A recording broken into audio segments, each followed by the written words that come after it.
네, 안녕하세요. 저희는 창업 인문학 시간입니다. 창업 인문학은요, 책과 뭐 영화, 뭐 이런 것들을 창업의 관점에서 어떻게 볼지에 대해서 좀 해보는 시간이에요.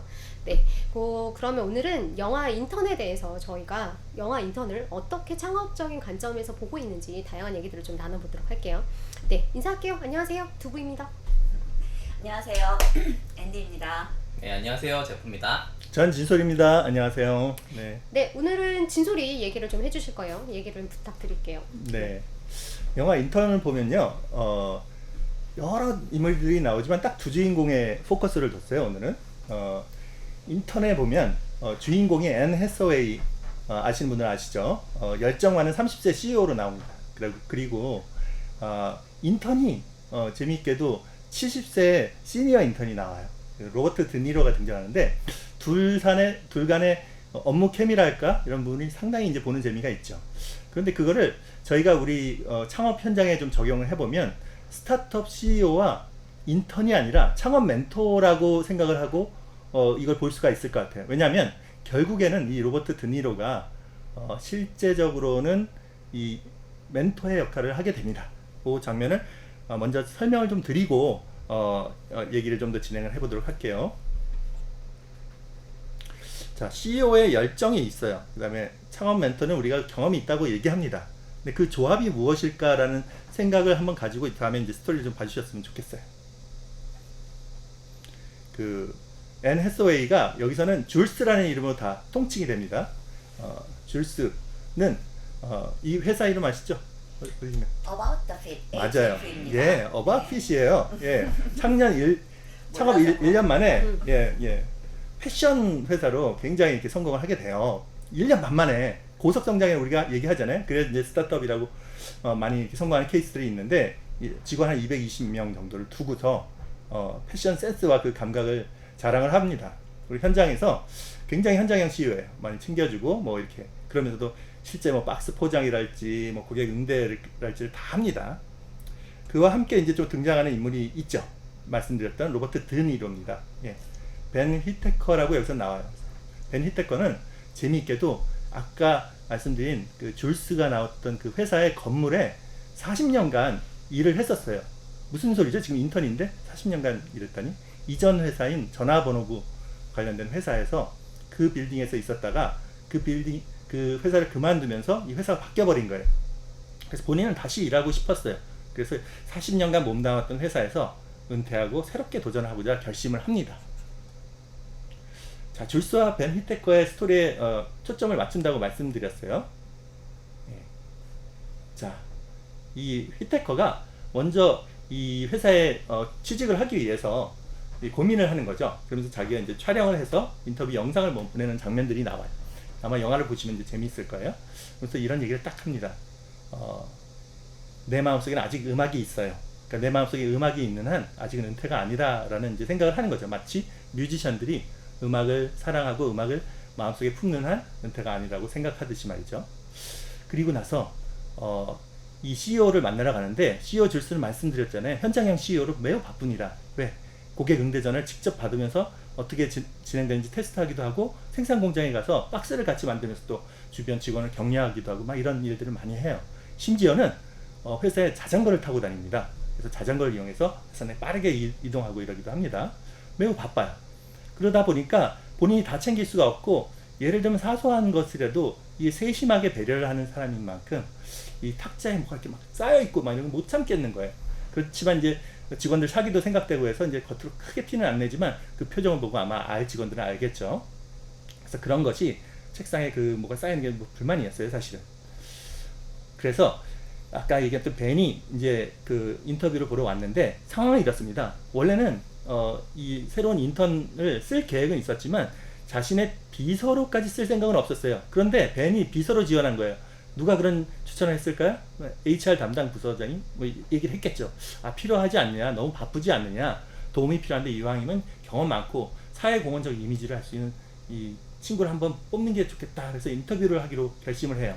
근데 워낙 바쁘다 보니까 그 벤이 딱 회사 왔을 때 이메일 같이 이런 걸로 딱 알림이 떠요. 그래서 와서 또 얘기를 해주지만 이메일로 알람이 미팅 알람이 뜨는데 3시 55분에 만날 거다. 근데 4시에 우리는 바로 또 다른 미팅이 있으니까 5분간 당신에게 기회가 있다라고 메일이 옵니다.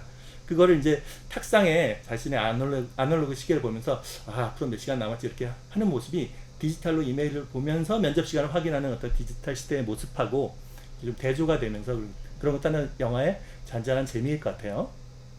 그래서 베니텍과 줄스가 5분 대면을 합니다. 마치 재미있는 장면이 나오는데 70세의 그 시니어 인턴은 서서 손을 공손히 모으고 있고 줄스는 앉아서 혹시 정말 비서가 되고 싶으냐, 다른 부서에 가도 좋다 이런 얘기를 하죠. 왜냐면 불편하니까 나이 든 사람이 와가지고 자기 비서 역할을 한다는 게 편하겠어요. 근데 이제 그렇게 얘기하고 이제 인사 담당 부서를 얘기를 하니까 해야 될 건 같은데 하면서 혹시 불편하시면 다른 부서 가도 좋습니다라는 식으로 얘기를 했는데 휘테커가 그냥 단언컨대 그냥 딱 잘라서 저는 계속 남아서 뭔가 CEO 옆에서 같이 보면서 그 인사이트를 배우고 이러면서 돕는 일이 있지 않을까 생각을 합니다라는 식으로 얘기를 해서 같이 지내게 돼요. 처음에 많이 힘들었겠죠. 그러다가 알아서 이제 움직인다고 할까요? 휘테커가 경험이 많고 센스가 있는 사람이다 보니까 봤더니 이 회사에 여러 가지 문제들이 좀 보이는 거예요. 사소한 문제부터 아까 그 책상에 이 산더미 쌓인 그 책들과 이 물건들을 보면서 알아서 치웁니다. 그래서 그런 일로 굉장히 칭송을 받으면서 처음에는 다가가기 어려웠던 분위기가 좀 풀리기 시작해요.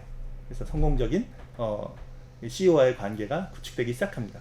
심지어는 운전기사 한 명이 술을 살짝 마시는 모습을 위층에서 딱 내려다 보는 거예요. 창문에서 발견했어요. 그래서 CEO한테 알리지 않고 마침 그 운전을 하는 그 기사한테 가서 이제 탑승하려고 하기 전에 딱 가서 웬만하면 오늘은 쉬겠다고 얘기하는 게 어떠냐라고 해서 난 좀 쉬고 싶습니다라고 이제 운전기사가 스스로 CEO한테 얘기하기로 하는 거죠.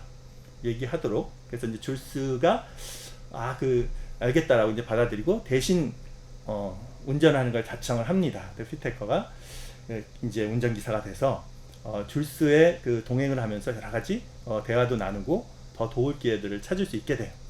커피 심부름도 하고 옷 세탁도 하고 실제로 일상 속을 돕습니다. 단순히 일만 하는 게 아니라 생활의 비서에 가까운 역할도 같이 합니다. 실제로 이 줄스는 아이를 남편에게 맡겼는데 남편도 뭐 IT에서 굉장히 잘 나가는 친구였어요. 근데 IT 업계에서. 근데 그만두고서 이 아이를 보고 있고 그러니까 남편한테 맡기면서도 계속 바쁘기 때문에 결국 이제 휘테커가 여러 가지 일을 돕기도 하고 실제로 서로 이제 이야기도 나누고 일하는 장면들이 쭉 나오는데요. 요약을 하자면 결국에는 그런 관계와 서로 만나는 가운데 가장 중요한 포인트가 나옵니다. 이 회사에 대해서 여러분 스타트업 일을 한다는 거는 내가 어떤 전문성과 나의 어떤 열정을 가지고 한다고 생각을 많이들 해요. 특히 이제 기술 스타트업일 경우에 더욱 그렇고 그런데 이게 어느 시점에 이르면 이게 전문 경영인이 필요한 거 아니야 라는 생각을 좀 하게 돼요. 그래서 그런 측면에서 줄스도 너무 바쁘기도 하고 이걸 내가 다 감당할 수 있을까라는 고민도 들고 결정적으로 남편과의 사이가 좀 멀어지는 것을 좀 느끼면서 이거 안 되겠다. 사실은 이제 불륜 관계가 살짝 나오기도 해요. 근데 어쨌든 포인트는 이걸 이 회사를 넘기자, 전문 경영인한테 맡기자, 그리고 내가 할 수 있는 일에 집중을 하자라고 생각을 합니다. 그래서 이렇게 딱 하는데 휘테커가 계속 이렇게 동행하면서 줄스를 봐왔잖아요. 그래서 줄스가 사실은 마음속에 계속 갈등이 있는 거예요. 회사를 전문 경영인한테 맡기는 게 맞는 것 같은데 사실은 내 감정적으로는 이런 부분에 내가 놓고 싶진 않고 이런 고민을 할 때 휘테커를 찾아갑니다. 그 휘테커가 조용히 이제 한마디를 하죠. 줄스, 지금 줄스가 그 생산 공장에서 포장지 이렇게 만지고 패키징 하는 작업이라든지 여러 가지 이제 회사의 일들을 하는 거 보면서 당신이 얼마나 세심한 CEO고 얼마나 이런 것들을 잘 관리한지를 봐왔어요. 본인이 정말 원하는 것이라면 그것을 일부러 양보할 필요는 없다고 생각합니다. 나는 당신이 이 회사를 가장 잘 경영할 수 있는 경륜을 갖추고 있다고 생각을 하고 만약에 그것이 CEO 경영이 회사 경영이 아니라 다른 이유에서 바꾼다고 생각을 했던 거라면 그거는 다시 한번 생각할 일이라고 봐요 라는 식으로 딱 얘기를 해요. 그래서 메시지는 심플합니다. 옳은 일을 한다라고 하는 것은 잘못된 것은 아니다라는 메시지를 해요. 본인이 생각하기에 옳다라고 생각하는 것을 다른 어떤 주변의 여건이나 내가 다른 책임을 잘 못하고 있기 때문에 양보를 하는 것은 옳지 않다. 정말 자기가 진정으로 옳고 중요하다고 생각하는 일을 그냥 해라 라는 메시지를 심플하게 던집니다. 그 얘기를 받아들이고 결국에선 같이 이 어떻게 보면 멘토와 같은 역할을 좀 이렇게 수용을 하면서 파트너십의 관계로 이 회사를 다시 키우는 모습을 보여주면서 영화는 마칩니다. 네, 이렇게 이제 스토리를 한번 좀 얘기를 드렸는데요.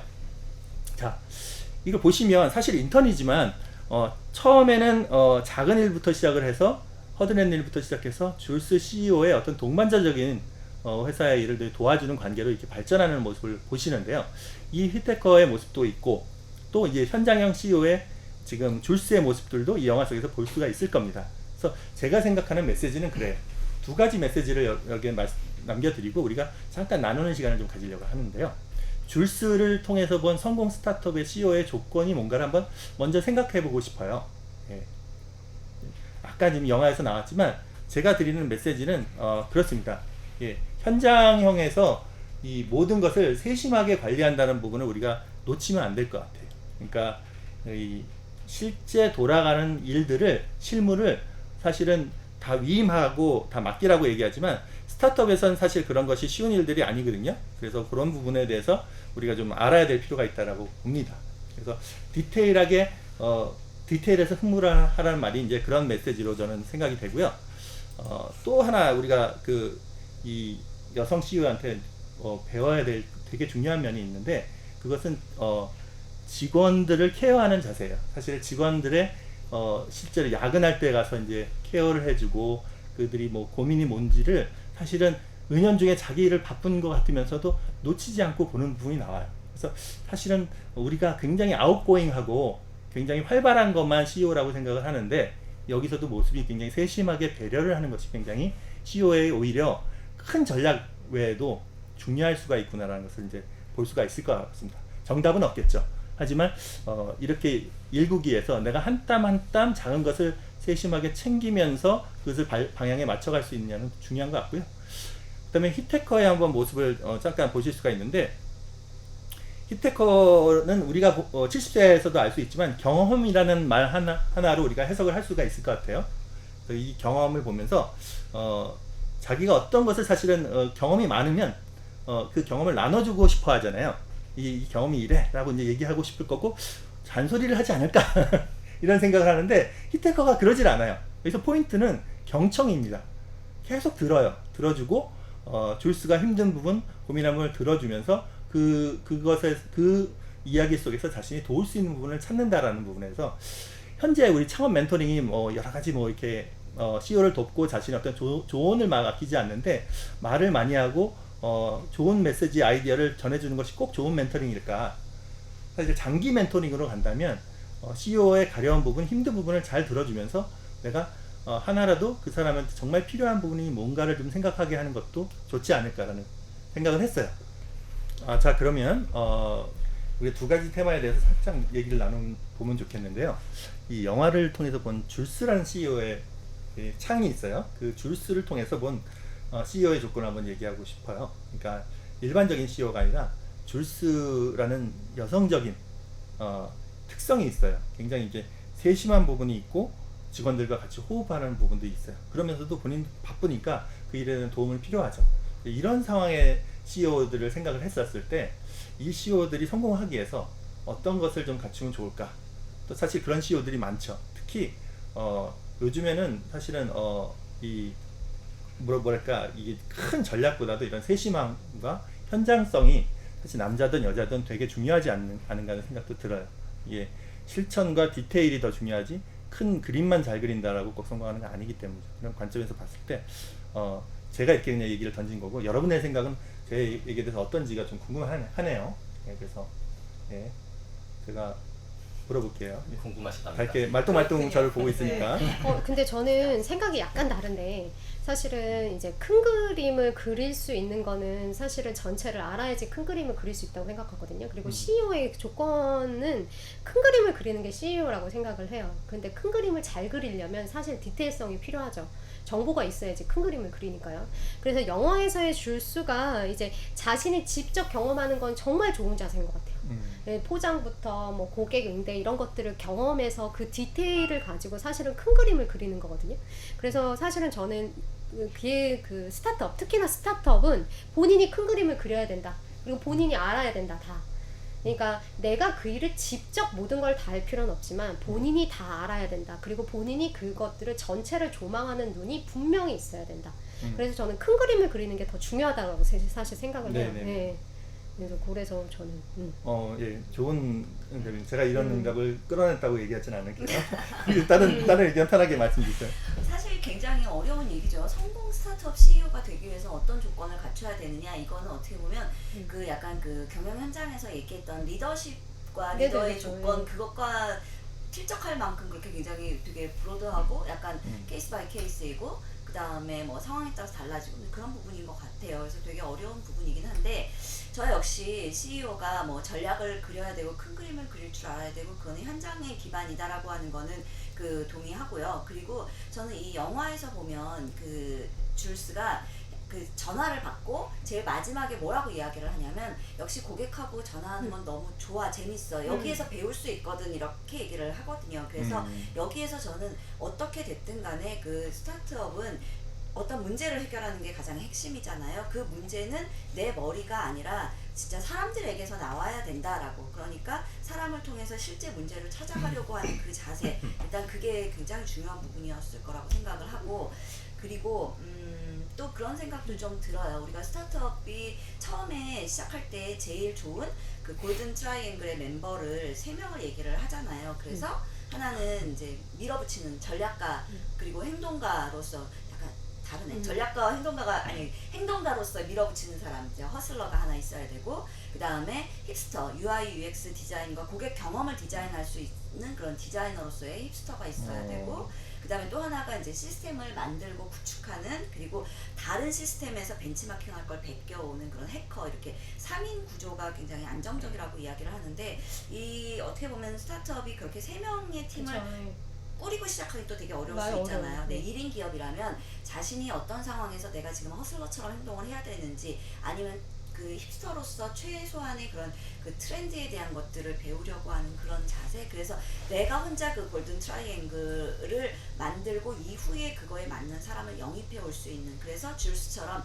인재를 보고 그리고 그 인재를 기용해서 나중에 굉장히 좀 중요한 일도 맡기고 그러잖아요. 그럴 수 있는 인재를 보는 눈, 그런 부분도 좀 필요할 것 같다. 거의 뭐 마무리 정리까지 아니에요. 해주시는 배우신 분이라서 아니 역시 그래. 골든 트라이앵글 너무 잘했어요. 좋았어요. 네. 그거 내가 만든 대단하십니다. 말이에요. 골든 앵글까지도 좋았는데 트라이까지 나오니까 그리고 아주 이거는 좀 애매한 이야기고, 여기에 조건 우리 이야기 주제에 맞지 않은 진짜 그 마이너한 얘기지만, 아직까지도 이게 2015년에 나왔던 영화잖아요. 아직까지도 여성 CEO에게 있어서 중요한 것은 의사결정에서 굉장히 중요한 지분을 차지하는 게 남편 혹은 가정의 화목, 그래서 가정을 위해서 내가 이룬 거를 포기하고 남에게 맡기고 그 사람에게 일일이 보고하고 의사결정을 받아야 되는 상황까지 감수할 수 있다. 그러니까 어쨌든 의사결정의 조건에 그런 것들이 반영된다라고 하는 그 모습이 좀 되게 화가 신경이 아유 나요. 그 상황이 있죠. 와닿으셨군요. 네, 상황이 신경- 있죠. 혹시 그런 입장에 놓인 상황이 CEO 있죠. 아니신가요? 그건 아닙니다. 저는. 네. 예. 아무래도 그런 부분이 여자보다 남자보다는 여자가 그쵸, 더 예. 신경을 더 많이 쓰게 아니 되긴 유리천장이라는 단어 자체가 여전히 존재한다라는 것 자체가 사실 그런 상황이 맞아. 존재한다라는 거죠. 유리천장. 그렇게 중요한 고려해야 될 변수가 회사의 성장과 자신이 아니라 그 포기할 정도로 그 중요성을 차지하고 있다는 게. 근데 제가 알기로는 그런 여성 CEO를 굉장히 배려를 하면서도 자기를 하는 남자들이 있는 걸로 알고 있어요. 제프라는 분도 좀 그러고 있는 걸로 알고 있는데 훌륭하시죠. 어떻게 저도 더 다양하게 고려를 하죠.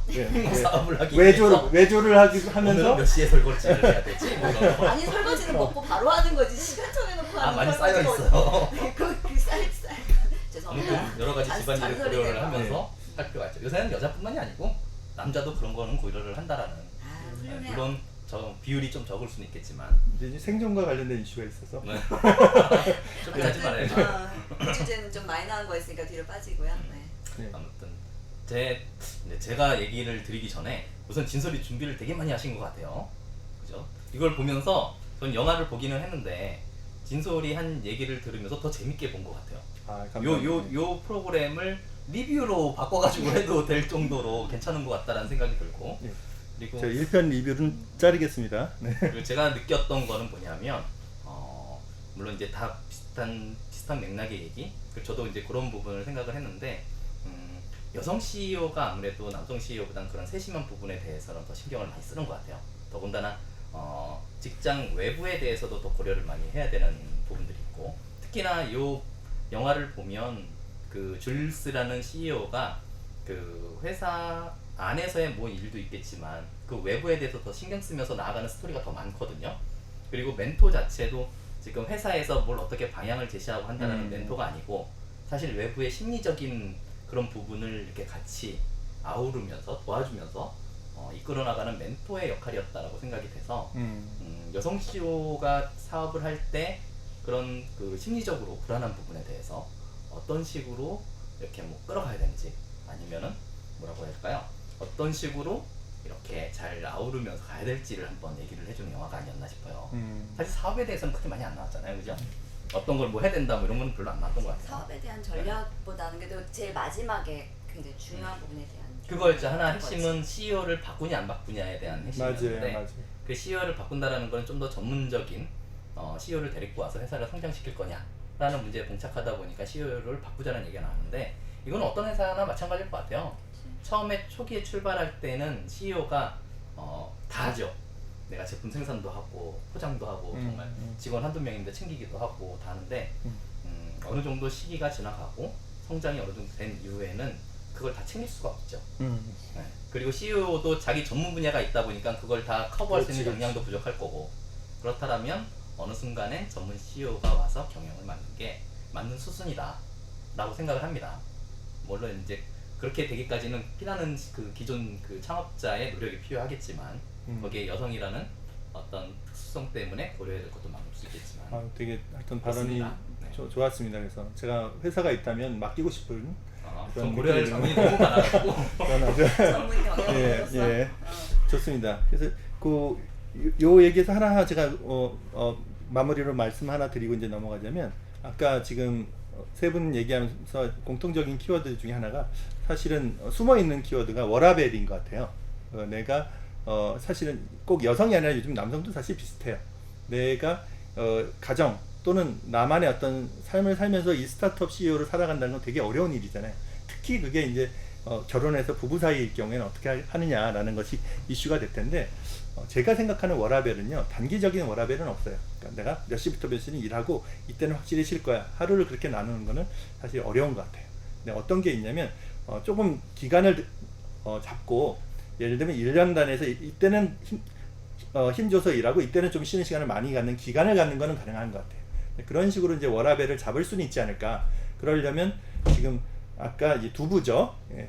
두부가 얘기를 했던 그 큰 그림을 그리는 것이 좀 필요한 거예요. 근데 세심하게 챙기면서도 큰 그림을 그리면서 언제 힘을 주고 언제 빼야 될지를 잘 이렇게 해야 되지 않을까라는 부분이고요.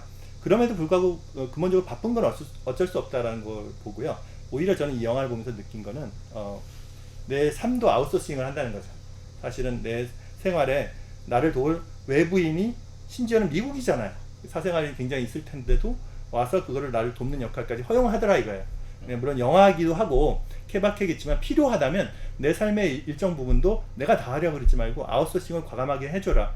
그래야 내가 정말 디테일한 것도 챙기면서 큰 그림도 볼 수 있지 않을까 하는 생각을 해보게 됩니다. 그래서 저는 그런 메시지가 있었고요. 비서가 필요한 것 같아요.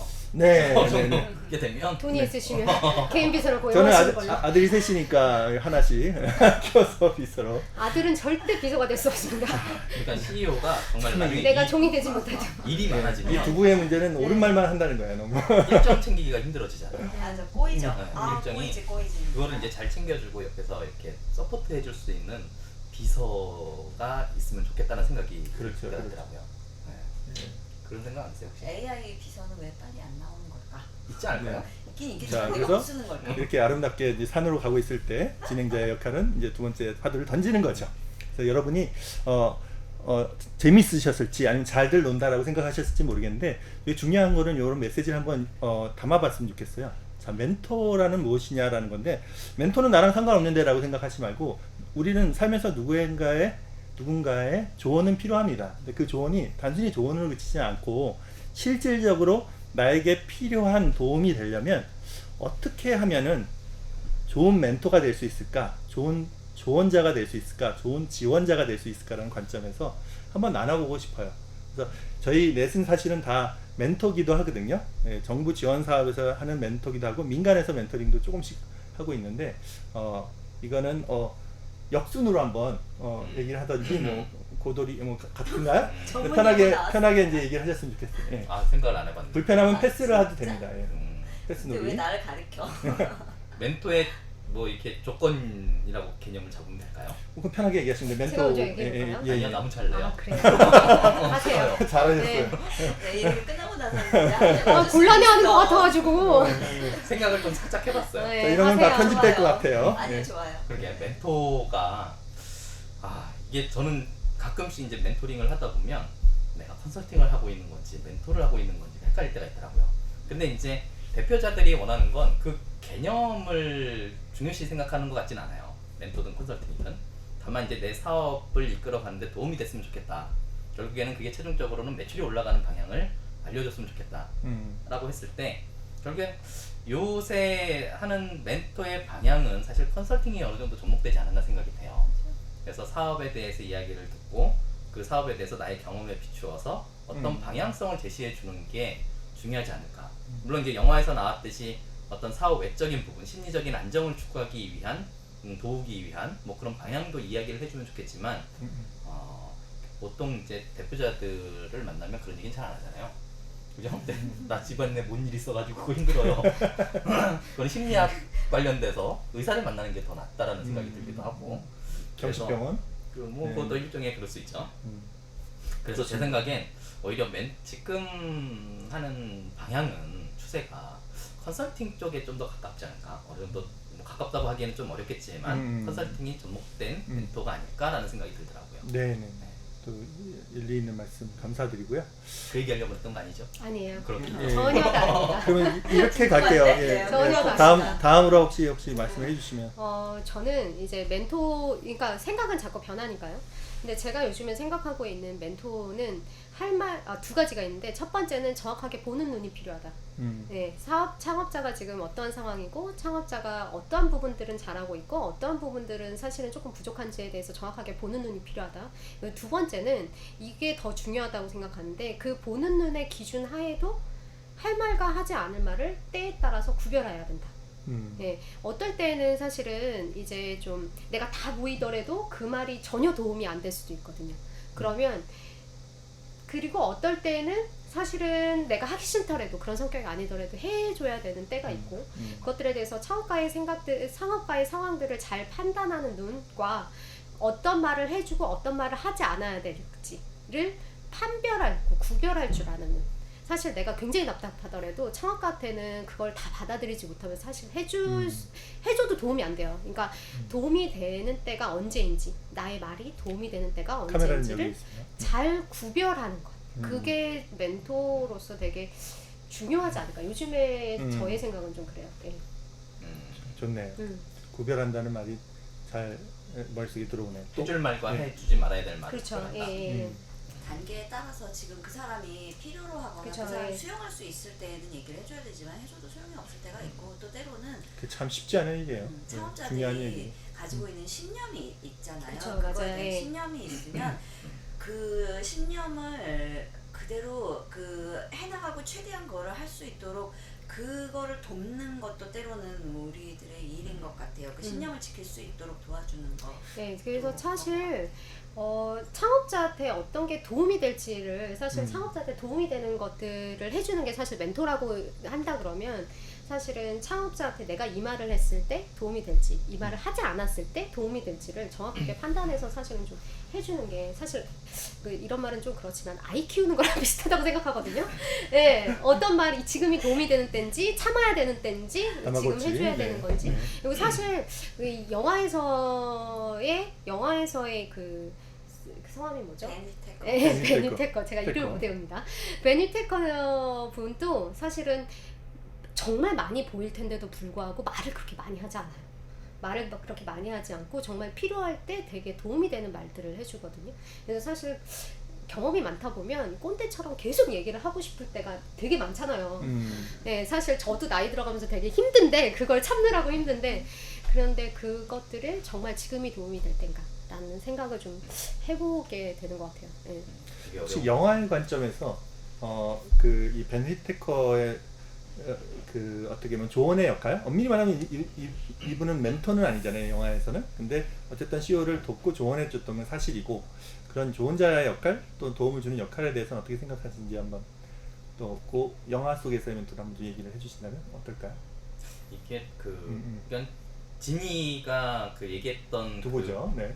두부. 네. 진이 누구야? 이걸 왜 이걸 다 있습니다. 네. 두부진이야. 다 접니다. 누가 얘기를 했던 그런 방향이 이제 멘토가 사실 이제 이 영화에서 나왔던 그 히테커가 했던 방식에 조금 맞는 것 같아요. 그러니까 어떤 식으로 멘토링을 하냐면 그러니까 CEO가 자기 신념을 갖고 회사를 끌고 나가는 방식에 대해서는 아하. 뭐라고 해요? 그 방향에 대해서는 뭐 이렇게 뭐 반론을 제기하는 건 아니에요. 근데 다만 그걸 방향을 가기 위해서 어떤 방법이라든가 그런 방법들을 자기 경험에 비추어 가지고 이제 얘기를 해주는 거죠. 방향성을 막 가게끔. 근데 이제 문제는 일반적으로 할 때 문제는 그 아무리 멘토가 경험이 많더라도 모든 걸 다 경험할 수는 없잖아요. 맞지. 그래서 자기가 알고 있는 더군다나 이제 시대가 바뀜에 따라서 변화되는 것들이 되게 많거든요. 내가 알고 있는 방법이 맞다고도 할 수 없는 거예요. 사실 이야기를 해주는 것 뿐이지. 나는 전에 이렇게 해봤더니 그쵸, 예. 아니면 누군가 이렇게 해봤더니 이런 쪽으로 되더라. 그 조언을 해준다라는 개념이거든요. 그래서 그 조절이 되게 중요할 것 같아요. 이걸 강하게 얘기하기도 되게 어려운 부분이고 다만 다양한 방법들을 사례들을 이야기해주면서 대표자가 자기 신념에 맞게 사업 방향에 맞게 갈 수 있도록 도와주는 역할을 했던 것 같은데 질문이 뭐였죠? 멘토의 조건? 지금 답은 하셨어요. 네. 영화 속에서 네. 나온 네. 멘토의 아무튼 뭐 그런 멘토의 개념이 질문 중요하지 않아요. 그거에 대한 얘기를 잘 해주셨기 때문에. 그래서 그 두부가 얘기했던 그 방향대로 멘토링을 하지 않았나 싶은 생각이 들어요. 맞습니다. 예. 자, 혹시 뭐 굳이 뭐 이렇게 너무 불안해하지 말고 얘기를 하시면 좋을 나 불안했어요? 아니. 앤디는 불안해하는 사람이 아니야. 배운 사람이에요.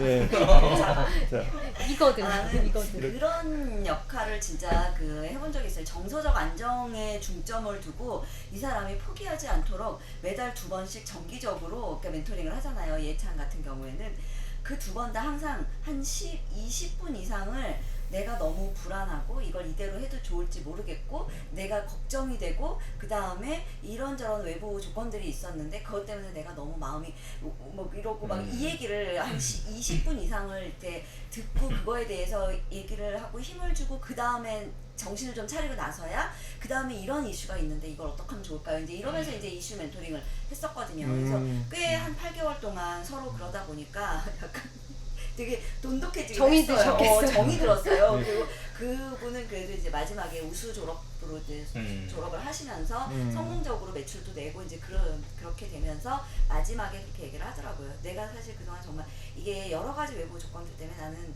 멘토님 아니었으면 그만뒀을 거라고 얘기를 하더라고요. 그래서 그런 정서적 안정을 줄 수 있는, 그래서 신뢰를 줄 수 있는 또 어떤 계기로 그랬는지는 모르겠지만 상당히 저를 신뢰를 하고 있었고 그래서 그런 것들이 굉장히 중요한데 그거는 좀 애매하게 약간 그 서로 핏이 맞는 사람도 있는 것 같더라고요. 근데 어쨌든 그런 정서적 안정 주는 거 되게 중요하다는 걸 제가 되게 그때 실감을 했고요. 그거 아니었으면 진짜 그분 포기했을 거예요. 그래서 환수당했을 수도 있는데 그래서 그거 했던 게 되게 저도 지금 생각하면 되게 자부심 느끼고 되게 기분이 좋아요. 네. 본의 아니게 본인 PR이 된 점에 그렇죠. 대해서 자랑을 했죠. 네. 저는 좋게 생각을 하고 있습니다. 네. 근데 그게 네. 되게 어려운 것 같아요. 네, 그러니까 맞아요. 그렇게 그 창업자들이 보통 창업을 처음 했을 때는 불안하거든요.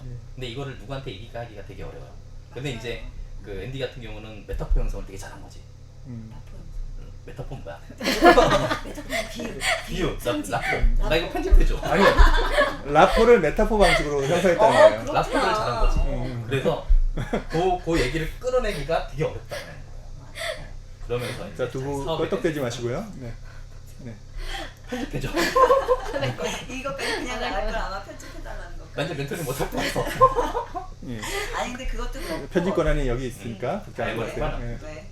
그것도 그렇고 그 다음에 그 진짜 요즘 멘토링과 컨설팅이라는 용어를 혼용하다시피 쓰고 있잖아요. 그렇게 쓰고 있는데 때로는 그래서 멘토링의 범위가 어디고 컨설팅의 범위는 어디인가라고 하는 것들이 가끔 스스로도 혼란스러울 때가 있는데 그거를 딱 잘라서 구분한다는 것 자체가 별 의미가 없는 것 같아요. 어떤 상황에서는 생각할 수 있도록 내가 적절한 질문을 던지고 그 대답을 통해서 계속해서 질문을 하면서 그 사람의 생각을 정리할 수 있게 도와주는 일도 해야 되고 때로는 내가 뭐 트렌드나 아니면 사업상의 결정을 내려야 되는 이슈에 대한 정보들을 바탕으로 해서 좀 분석적으로 접근해서 이야기를 해주는 그런 컨설팅적 멘토링도 필요한 부분이 있는 것 같고 그거를 그러기 위해서 우리는 계속 공부하는 수밖에 없다는 거.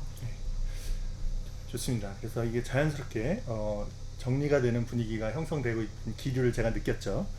그렇습니다. 그 창업자는 저는 도움이 필요하다고 생각해요. 누구나 사람은 혼자서 하는 게 아니라 도움이 필요하고 이왕이면 경험 많은 사람의 어떤 도움을 받으면 좋을 것 같아요.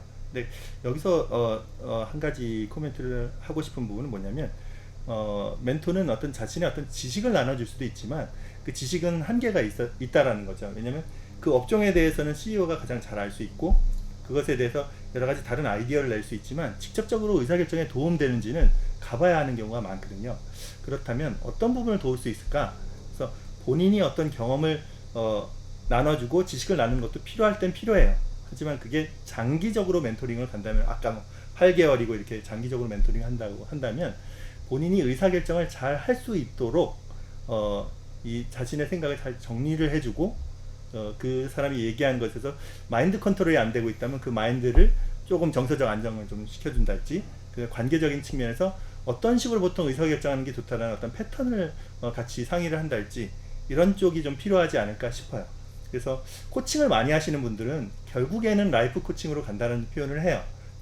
당연히 비즈니스를 다루는 거지만 길게 얘기를 하다 보면 그 의사결정을 내리는 주체가 사실은 그 의사결정의 핵심 원인이 되거든요. 결국에는 그 의사결정이 왜 나왔냐? 그 사람이 그렇게 생각을 해서 한 거예요. 그러면 그 생각이 잘 정리된 상태에서 안정된 상황에서 올바로 결정할 수 있도록 심리적인 지지대가 돼주고 생각의 방향의 물꼬를 다방면으로 볼 수 있는 기회를 제공해주는 역할만 잘 해도 중요한 멘토가 될 수 있지 않을까 이런 생각도 한번 해봅니다. 세상에 정답은 없습니다. 하지만 영화를 보면서 이런 생각을 나눌 수 있어서 저는 좋았던 것 같습니다. 근데 한편으로는 제가 들으면서 약간 그런 방향으로 빠져가지고 약간 다른 쪽 방향을 말씀을 네네, 드리고 좋아요. 싶은데 예, 이런 거 너무 좋은 것 같아요. 길게 가지 않더라도 사실은 저희가 1시간 멘토링 하는 것도 많잖아요. 근데 그 시간 안에서도 사실은 창업자의 생각들을 정확하게 봐야 되는 거고 그 시간 안에서도 사실은 정확하게 해줘야 될 말들을 해줘야 되는 거고 그리고 심리적 안정이나 이런 부분들이 됐을 때 올바른 판단할 수 있는 것도 맞지만 심리적 안정이 불안한 거는 자신이 어떤 식의 사업적인 방향이라던가 일적인 방향성을 목적이 있기 때문에 심리적 네. 불안감이 올 수도 있거든요. 그래서 사실 일적인 거나 사업적인 방향성을 사실 좀 명확하게 했을 때 심리적인 안정이 오기도 해요. 그래서 멘토가 심리적인 부분들만 지금 사실은 얘기를 하다 보니까 영화 얘기를 하다 보니까 약간 그런 쪽으로 얘기를 했는데 멘토는 분명하게 사업적인 특히나 창업에서는 사업적인 어떤 부분에서 먼저 하는 것들이 사실이 막 그게 저는 맞다라는 생각이 있긴 해요. 그래서 네네네. 사실 좀 제가 이제 중요하죠. 할 말과 안 할 말이라는 건 사실은 이제 사업적인 비즈니스적인 부분에서도 이제 마찬가지였었어요. 거기에 네. 말을 조금 네. 보태자라면 사실 그 대표자가 어떤 사업을 한다는데 방향을 멘토가 정할 수는 없어요. 없죠. 예, 그건 네. 없어요. 예. 그 방향을 정한다라는 개념을 창업 쪽에서의 개념으로 보면 사실 계속 이렇게 반복적으로 시도해보고 그 피벗하고 하면서 개선해 나가는 방향이거든요. 그래서 내가 정확하게 가고자 하는 그 방향을 찾는 과정이 사실 창업 과정이라고 봐요. 그게 되면 이제 사업화가 되고 그쵸. 매출이 올라가고 하는 거죠. 그러면 그렇게 개선을 하고 고객을 조사하고 그 어떻게 방향을 찾아가는 그 방법에 대해서 자세하게 알려주는 게 필요해요. 그러니까 어떤 식으로 고객을 찾아보고 또 어떤 식으로 테스트를 하고 그걸 어떤 식으로 피벗을 해봐라, 개선을 해봐라 뭐 이런 것들을 상세하게 방법을 알려주는 게 멘토의 역할인데 아까 그래서 이제 얘기를 하셨던 것 같아요. 그 배워야 된다 멘토도. 그쵸. 새로운 방법론도 저희도 배우고 계속 맞아요. 공부를 해야죠. 세부적인 거를 어떻게 끌고 가야 될지도 알려주려면 배워야 돼요. 어떻게 그게 보면 중요한 거죠. 어떻게 보면 잔소리하고 멘토링의 그거를 가름하는 그걸 다르게 만드는 요인 중에 하나가 구체적인 방법론에 대한 제시인 것 같아요. 잔소리는 야 고객 좀 가서 많이 만나봐야지 이게 그쵸. 잔소리라면 멘토링은 고객을 만나보기 위해서 당신이 제일 어떻게 먼저 해야 이런 집단을 어떻게 접촉할 수 있을 것 같고요. 뭐 이렇게 쭉 이렇게 방법론을 제시하는 게 아닐까 그런 생각이 아, 우리 앤디는 들어요. 정리를 참 잘합니다. 아, 네. 예. 아주 네, 정리 진짜. 한번 해주세요. 네. 와, 세 번째 얘기가 배우신 분이니까. 배우신 분이야. 아, 놀라워. 얘기하면 100번이야. 논리적이야. 네.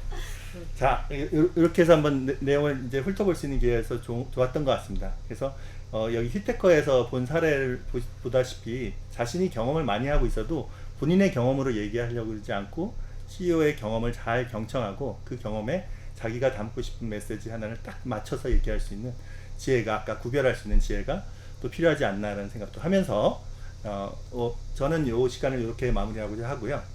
혹시 뭐 전체적으로 네. 마무리하시죠. 예, 인사할게요. 안녕. 네, 네. 들어가겠습니다. 갑작스럽게. 네. 언제나 네. 갑작스러운 끝. 안녕.